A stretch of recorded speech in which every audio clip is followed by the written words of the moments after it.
Afternoon, all you high vibers and deep divers. This is your high vibing coach Tracy, and I need us to all stop with this toxic narrative that until I love myself, I'm either unlovable or I'm going to continue attracting toxic people.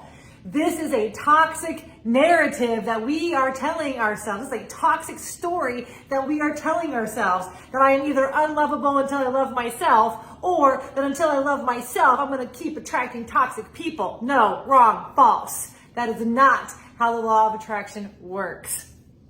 There is something called the reticular activating system. And anytime we put something in that system, i.e. we visualize something or we physically observe something, we will continue to see that thing. There are these coaches, these gurus out there, my favorite being Andrea Schulman, who will walk you through a visualization activity, essentially, a test, a manifestation test, in which you visualize something that you are likely to see, right? You count on the possibility that you're going to see this thing. In one of the tests, it's a rubber ducky, and in the other test, you pick a car, a color car, purple, orange, or green, and you visualize this thing. So if you're visualizing a rubber ducky, you might visualize where you're seeing the rubber ducky, what the rubber ducky feels like, how big it is, what it feels like in your hand.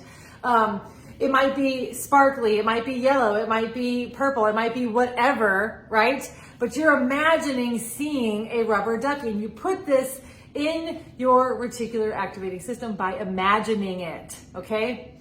Now, if you were to also observe something, you are also putting that in your reticular activating system, okay? The RAS.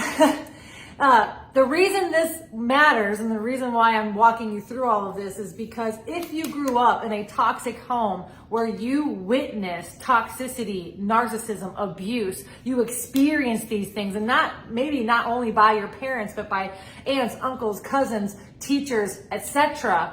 If you have ever experienced a toxic person in your life, that style of person exists in your subconscious. It exists in your reticular activating system.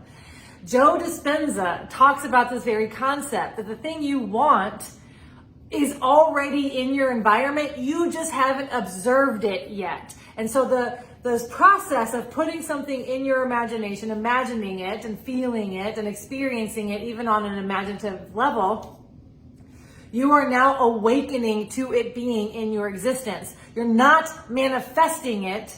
You are becoming aware of its existence. It's already there. It already exists. So you can't love yourself enough out of the knowledge that narcissistic people exist. You cannot love yourself out of this wisdom, out of this knowledge. Okay? So you're not attracting narcissistic people or toxic people or abusive people. You are just aware of them, and now you see them. And now you see them in your environment. Now you recognize them. If you want to avoid getting into relationships with them, you have to accept that you have learned to operate in those types of relationships, and that familiarity, that level of familiarity and how to operate with toxic people and how to keep yourself safe in those types of situations are the reason you stay in cycles with toxic people, but you're not attracting them to you because you don't love yourself enough. They exist. You've experienced them. So now you see them. Now you can do the work on yourself to stop the cycle of getting into relationships with those types of people. Man, I hope that helps. Have a great day.